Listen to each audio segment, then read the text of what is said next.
ቡይ ዙሪያ ቀበሌ በጉቼ ሞተቢ በኩታ ገጠም የለማ ማሳ ላይ ነው የምንገኘውና በዘንድሮ በ2018-19 ምርት ዘመን እንደ ቡይ ከተማ አስተዳደር በኩታ ገጠም እናለማለን ብለን ካቀድናቸው ማሳዎች አንዱ በሆነው ማሳ ላይ ነው የምንገኘው። ይሄ ደግሞ የስንዴ ኩታ ገጠም ማሳ ወይም ደግሞ በክላስተር ያለማነው ማሳ ነውና እንደ ከተማ አስተዳደር እንደ ጥቅል የያዝነው እቅድ አለ። በ2018-19 በስንዴ በተለይ በስንዴና በጤፍ በኩታ ገጠም እናለማለን ብለን እቅድ ይዘን እየሰራን ነበር የነበረውና በስንዴ ወደ 1478 ሄክታር በኩታ ገጠም እንደ ጥቅል በስንዴ እንሸፍናለን ብለን ይዘን ነበርና ከዚህ ውስጥ ደግሞ በኩታ ገጠም ወይም ደግሞ በተያያዘ መልኩ ይለማል ብለን አቅደን የነበረው 980 ሄክታር አካባቢ ነው። በእቅዳችን መሰረት ልንሸፍን ችለናል። አንዱ በዚህ በ980 ሄክታር እናለማለን ብለን ካቀድነው አንዱ ክላስተር ይሄ ነው ማለት ነውና ሌሎችም በኩታ ገጠም ያለማናቸው ማሳዎች አሉ። በነጌሳ ቀበሌም በቡይ ዙሪያም በተለያዩ ቦታዎች የለሙ ማሳዎች አሉ ማለት ነውና ከዛ ባሻገር በጤፍም እንደዚሁ ወደ 886 አካባቢ እንሸፍናለን ብለን አቅደን ከዚህ ከ886 ሄክታር ውስጥ ወደ 450 ሄክታር አካባቢ በኩታ ገጠም ይለማል ተብሎ በእቅድ ተይዟልና ዘንድሮ እቅዳችን እንዳናሳካ እንቅፋት የሆነብን ነገር ስለሌለ በእቅድ መሰረት እየሰራን ነው ያለ ነው ማለት ነው። በቡይ ዙሪያ ቀበሌ በስንዴ ይለማል ተብሎ የታቀደው መሬት 548 ሄክታር መሆኑን ይታወቃል። ከዛ ውስጥ በሶስት ቀጠና በስንዴ ልማት በኩታ ገጠም ስንዴ ተዘራ ነው የሚገኘው። አሁን የምንገኝበት በቡይ ዙሪያ ቀበሌ ውስጥ የጉቼ ሞተቢ 70 ሄክታር የሚሸፍን የስንዴ ማሳ ውስጥ እንገኛለን። ምናልባት ያው የስንዴው ቁመና ምናልባት ከእርሻ ዝግጅት አንስቶ እስከ አዘራሩ ድረስ ያለው የማሳ ዝግጅት በተሻለ ሁኔታ የሚገኝና አሁንም ያው በቡቃያነት ደረጃ የሚገኘው የተሻለ መሆኑን ይታያል። ምናልባት ያው የግብዓት አጠቃቀሙም በምክረ ሀሳቡ መሰረት የተጠቀመ መሆኑን አርሶ አደሩ ያሳያል። አሁን ያለበት ቁመና ደግሞ በአግባቡ ያው ማኔጅ የተደረገ የስንዴ ማሳ ነው ያለው። ምናልባት ቀጣይም የሚያስፈልጉ ግብዓቶች ከዩሪያ ቶፕ ድሬስ ተደርጎለታል፣ ከአረም ቁጥጥርም ተደርጎለታል። ምናልባት አሁን ቀጣይ ያሉ የተባይ አሰሳና ቀጣይ የሚደረጉ ነገሮች ያው ቀጣይነት ያላቸው መሆኑን እየገለጸን ምናልባት ሌላዎቹም በቀበሌ ውስጥ ያሉ ክላስተር የስንዴ ማሳ ላይ እያየን እንደዚሁ ለአርሶ አደሩን ምክር እየሰጠንና ለቀጣይ የማበረታቻ እንትኖች እየሰጠን አርሶ አደሩ እንዲነቃቃ እናደርጋለን። እንግዲህ ዛሬ ላይ የምንገኘው አንዱ የስራችን አካል የሆነው የስንዴ ክላስተር ስራዎቻችንን በከፊሉ ለማየት ነው። ዘንድሮ እንደ ከተማ አስተዳደር እንደ ተቋም በስንዴ እንሸፍናለን ብለን ያቀርነው 1478 ሄክታር በስንዴ ሰብል እንሸፍናለን ብለን አቅደን ከዚህም ከጥቅል እቅዳችን 980 ሄክታሩ እንደዚሁ በኩታ ገጠም ወይም ደግሞ ክላስተራይዝድ አድርገን እንሸፍናለን ብለን አቅደን ነበርና ዛሬ ላይ የምንገኝበት እንዲሁ የክላስተር አንድ አካል የሆነው የክላስተሩ ስራችን እዚህ ጉቼ ሞተቢ ላይ የሚገኘው አንደኛው ክላስተራችን ላይ እንገኛለን ማለት ነውና እዚህ የምንገኝበት አሁን የስንዴ ማሳ ወይም ደግሞ የክላስተር ስራችን 70 ሄክታር መሬት በስንዴ የተሸፈነ የክላስተር ስራችን እያየን እንገኛለን ማለት ነውና እንግዲህ እንደምትመለከቱት ስንዴው አሁን በጥሩ ቁመና ላይ እንዳለ የባለሙያ ምክር የሌሎችም የባለድርሻ አካላት ምክር ሀሳብ የሁሉም ባለድርሻ አካላት ከአርሶ አደር ጀምሮ ያለውን የሁሉም ባለድርሻ አካላት ርብርብ ተደርጎ ዘንድሮ ላይ እንግዲህ ይህን የመሰለ የስንዴ ክላስተራችን እያየን ነው ያለነው። ዘንድሮ የመኸር እርሻ የስንዴ ወደ ስንዴ ገብተናል እና በጥሩ ሁኔታ ላይ ነው ያለው። ካምናው በተናሳንበት የዘንድሮ የእርሻ ስፋት ወደ 70 ሄክታር አካባቢ ነው። ያው በተጨማሪ ማነሳው ነገር ቢኖር የከተማው ግብርና እያደረገልን ያለው ድጋፍ ደስ ይላል። በተጨማሪ ማሳው ኩታ ገጠም ነው። አምና ካየነው አንጻር ዘንድሮ ሰፋ አድርገን ነው እየሰራን ያለ ነው። ያው በተጨማሪ ግብዓት ሁኔታ ከግብርናው ጋር እየተነጋገርን ጥሩ ድጋፍ እያደረገልን ነው። በቀጣይ የምናስበው ነገሮች ቢኖሩ እንዳጠቃላይ የተረፈ ምርት አለ፣ የስንዴም የጤፍም አለ። በአጠቃላይ እሱን ተረፈ ምርቱ ወደ ከብት የወተት ከብቶች በትንሹ ግብርናውም ድጋፍ አድርጎልን ወደሱ ለመግባት እቅድ ይዘናል ነውና ከዚህ ጋር ተያይዞ ሰብል ለምን በኩታ ገጠም ማልማት አስፈለገ ወደሚለው ትንታኔ ስንገባ ዘርፈ ብዙ ጠቀሜታዎች አሉት። ሰብል በኩታ ገጠም ማልማትና በተበታተነ መልኩ መሸፈን ራሱን የቻለ አስተዋጽኦ ያደርጋል ለምርታማነት፣ ምርትና ምርታማነት ለመጨመር። አንዱና ዋነኛው የግብርና ሜካናይዜሽን ለመጠቀም ምቹ ነው የሚሆነው። ሰብልን በኩታ ገጠም ማልማት ከእርሻ ጀምሮ ከመሬት ዝግጅት ጀምሮ የግብርና ሜካናይዜሽን ለመጠቀም የኩታ ገጠም አስተራረስ ዘዴ እጅግ በጣም ወሳኝ ነው ማለት ነው። ሲታረስ በትራክተር ይታረሳል። ሲዘራም እንደዚሁ በማሽን ተዘርቶ የተባይና በሽታ ቁጥጥር ሲደረግም እንደዚሁ በጋራ የክላስተሩ አባላቶች በጋራ ወጣው ተመሳሳይ የሆነ የአረም መቆጣጠር፣ ተመሳሳይ የሆነ የበሽታ መከላከል፣ ተመሳሳይ የሆነ የተባይ መከላከል ስራ ስለሚሰራ በምርት ወቅት የተሻለ ምርት ለመሰብሰብ ያስችላል ማለት ነው። ያው የክላስተሩ ጥቅም ኩታ ገጠም መሆኑ በጣም አሳማኝ ስራ ነው።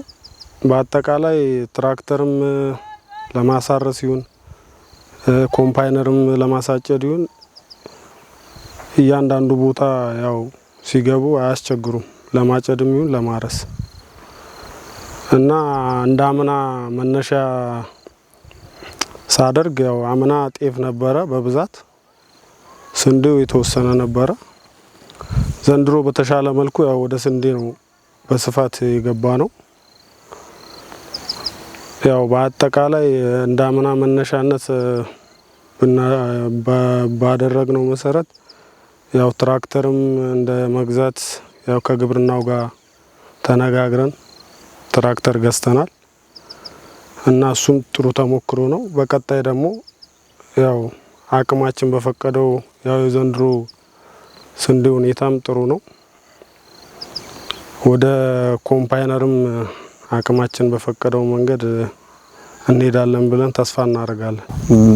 በመጨረሻ ደግሞ የግብርና ስራው ተጠናቆ የሰብል የመሰብሰብ ስራ የሃርቨስቲንግ ስራ ሲሰራ በኮምባይነር አጭዶ በኮምባይነር ወቅቶ ጥራቱን የጠበቀ ምርት ለገበያ ለማቅረብ እጅግ በጣም አስፈላጊ ነው የሚሆነው ማለት ነውና ስለዚህ እንደ ግብርና ተቋም በዋናነት ትኩረት ተሰጥቶ እየተሰራ ያለው የዚህ የኩታ ገጠም አስተራረስ ዘዴ ነው ማለት ነውና በዘንድሮ የምርት ዘመንም እንደ ከተማ አስተዳደር ይህንን ይጠቅማል ብለን አስበን በመጀመሪያ የተለዩት ክላስተሮች ተግባራዊ ለማድረግ የቀበሌ ግብርና ጽሕፈት ቤት የማዕከል የግብርና ጽሕፈት ቤትም እንደዚሁ በጋራ በመሆን አርሶ አደሮችን በማስተባበር ለዚህ ክላስተር የሚያስፈልጉ ቅድመ ሁኔታዎች በማመቻቸት እንግዲህ እንደዚህ ያማረ ማሳ ያማረ ሰብል ለማየት ችለናል ማለት ነውና በሂደቱ እንግዲህ ለዚህ ክላስተር መሳካት አስተዋጽኦ የሚያደርጉ አካላቶች አሉ ማለት ነው። ከቀበሌ ግብርና ጽሕፈት ቤት ባለሙያዎች ይጀምርና በጽሕፈት ቤት ደረጃ ደግሞ እንደዚህ ለዚህ ዘርፍ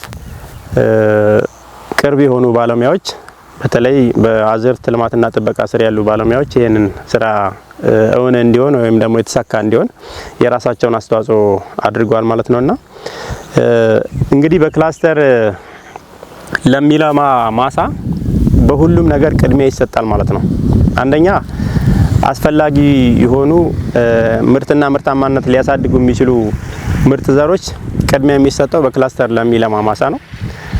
ምርጥ ዘር ከሰጠን በኋላ ደግሞ ግብአት በተለይ ዳፕና ዩሪያ በአግባቡ ማሳው ማግኘት እንዳለበት ቅድሚያ ይሰጣልና ዳፕም ዩሪያም እንደዚሁ ቅድሚያ ተሰጥቶ ለዚህ ለክላስተር አሰራር እንሰጣለን ማለት ነውና ከዛ ባሻገር ዘሩ ሰብሉ ከተዘራ በኋላ ደግሞ የአረም መቆጣጠር ስራ፣ የበሽታ መቆጣጠር ስራ፣ የተባይ መቆጣጠር ስራ እንደዚሁ ቅድሚያ ይሰጣል ማለት ነውና አርሶ አደሩን በጋራ ወጥቶ ማሳውን እንክብካቤ እንዲያደርግ ትግል እየተደረገ ያለበት ሂደት አለ ማለት ነውና አሁን እንግዲህ የምንገኝበት ሰብሉ በዚህ ደረጃ ላይ ከደረሰ በኋላ በተለይ የስንዴ ሰብል ከዋግ በሽታ ተከላክለን ጥሩ የሆነ ክትትል ተደርጎለት የተሻለ ምርት እንዲመረት ይፈልጋልና አሁን በዚህ ደረጃ የቅጠል ዋግ የሚባለው ወይም ደግሞ ቢጫ ዋግ የሚባለው በሽታ ምልክት የሚታይበት ክስተት የሚጀምርበት ወቅት ስለሆነ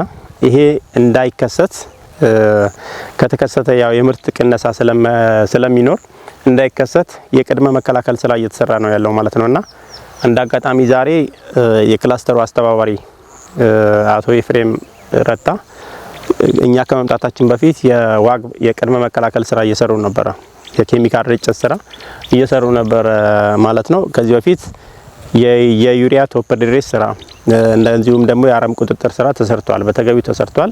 አሁን ላይ የዋግ በሽታ ቅድመ መከላከል ስራ እየተሰራ ነው የሚገኘውና እንግዲህ በዚህ ከቀጠለ ዘንድሮ ደግሞ እንዳጋጣሚ ሆኖ የአየር ሁኔታው ለዚህ በተለይ ለስንዴ ሰብል ምቹ የሆነበት ሁኔታ ስላለ በዚህ የሚቀጥል ከሆነ የተሻለ ምርት እንሰበስባለን ብለን ተስፋ እናደርጋለን ማለት ነውና በሂደቱ ግን ያን ያህል ቻሌንጅ የሚያደርግ ነገር ወይም ደግሞ ከአቅማችን በላይ እንቅፋት ሊሆን የሚችል ነገር አልገጠመንም ማለት ነውና የተሻለ የሰብል አበቃቀል የተሻለ የሰብል እድገት ደረጃ ላይ ነው የሚገኘው ማለት ነውና ምናልባት ከአቅም በላይ የሚሆኑ ነገሮች ከገጠሙ እንደ ተቋምም እንደ ቀበሌም ርብርብ አድርገን የተሻለ ምርት ለመሰብሰብ ዝግጅት እያደረግን ያለንበት ሁኔታ ነው ያለው ማለት ነው። አሁን ስንዴው እንደምናየው በጥሩ ቁመና ላይ እንዳለና ከዚህ በኋላም ያለውን የተለያዩ የግብርና ተግባራቶች ለምሳሌ ተባይ ቁጥጥር ሊሆን ይችላል፣ በሽታ ወይም ደግሞ ዋግ ቁጥጥር ሊሆን ይችላል፣ ሌሎችም የግብርና ተግባራቶች እንደ ባለሙያም ሌላም እያገዘ የምንቀጥል ነው የሚሆነውና እንግዲህ ከዚህ በኋላም የባለሙያው እገዛ የሌሎችን ባለድርሻ አካላት እገዛ እየተከለበት እንግዲህ ቀጣይ ላይ ውጤት የምንጠብቅ ነው የሚሆነው። ስንዴ ያው አበቃቀሉ ጥሩ ነው። እስካሁን ባለው ቢያንስ በጥማድ እስከ 14 ኩንታል 13 አካባቢ እናገኛለን ብለን ነው ተስፋ የምናደርገው። ያው አሁንም ክትትል እያደረገልን ነው። በየጊዜው ግብዓት ያው ስንጠይቅ ምንም አለማንገራገር ነው እያደረገልን ያለው ማለት ነው። ስለዚህ ወደፊቱም ደግሞ አንድ ላይ ነው የምንሰራው። ያው የዘንድሮ አዝመራ ጥሩ ነው። ጥሩ ምናልባት እንደ ቡይ ከተማ አስተዳደር አምና 2017-18 ምርት ዘመን ላይ አንዱ እውቅና ያገኘንበት እንደ ዞን መንግስትም እንደ ክልልም እውቅና አግኝተን እንድንሸለም ያደረገን የዚህ የሰብል በኩታ ገጠም የማልማት ስራ ነው ማለት ነውና በትኩረት ሰርተን የተሻለ ውጤት አግኝተን በዞንም ደረጃ እውቅና አግኝተናል። አሁን ዘንድሮ ከዛ ከፍ ባለ ደረጃ ነው ልንሰራ እቅዳቅደን እየሰራን ያለነውና የተሻለ ውጤትም ለማምጣት ከዚህ ከጅምሩ በነገራችን ላይ ክላስተር የሚጀምረው ከመሬት ዝግጅት ጀምሮ ነው። መሬት ሲታረስ ለስንዴ የሚሆኑ መሬቶች ለስንዴ ተለይተው በክላስተር ደረጃ የእርሻ ዝግጅት ይደረጋል። ለጤፍ የሚሆኑ ማሳዎች ደግሞ ለጤፍ ተብሎ ክላስተር በክላስተር ይለማሉ ተብሎ ቅድመ ዝግጅት ይደረጋልና አምና እውቅና ስላገኘንበት ይሄ አሰራር ዘንድሮ ደግሞ ካምናው በተሻለ በስፋትም በጥራትም በተሻለ መልኩ ሰርተን ውጤት ለማምጣት ዝግጅት አድርገን በሂደት ላይ ነው ያለ ነው ማለት ነውና አሁን ይሄ ዛሬ እያየን ያለ ነው የክላስተር ማሳ ክላስተሩ ተዘርቶ እስከሚያልቅ ድረስ ሌላ ማሳ ላይ አይገባም ማለት ነው። የክላስተሩ አባል የሚዘራበት ወቅት በራሱ ወሳኝ ስለሆነ ተጀምሮ እስከሚጠናቀቅ ድረስ 2 ቀን የሚጨርስ 3 ቀን የሚጨርስ በጋራ ወጥቶ የመሬት ባለቤት የሆኑት የክላስተር አባላት በጋራ ወጥተው ነው የእርሻ ዝግጅትም የዘር ሁኔታም ሲዘሩ የነበረው። በሽታና ተባይ መከላከል ላይም በጋራ ወጥተው ነው መከላከል ስራ እየሰሩ ያሉትና ሲታጨድም እንደዚሁ በኮምፓይነር የሚታጨድ በሃርቨስቲንግ ማሽን የሚታጨድ እንደዚሁ በጋራ ወጥተው የሚሰበስቡበት ሂደት ነው የሚኖረው ማለት ነውና አንደኛ በጋራ የመስራት ባህላችንን ያጠናክራል ማለት ነው ክላስተር። በሁለተኛ ደረጃ ተመሳሳይ የሆነ ስራ በአንድ ማሳ ላይ እየሰራን እንሄዳለን ማለት ነውና ካለን ተሞክሮ ከአምና ተሞክሮ ተነስተን ዘንድሮ ደግሞ ሰፋ አድርገን እየሰራን እንደሆነ የሚያሳዩ ነገሮች አሉ ማለት ነው።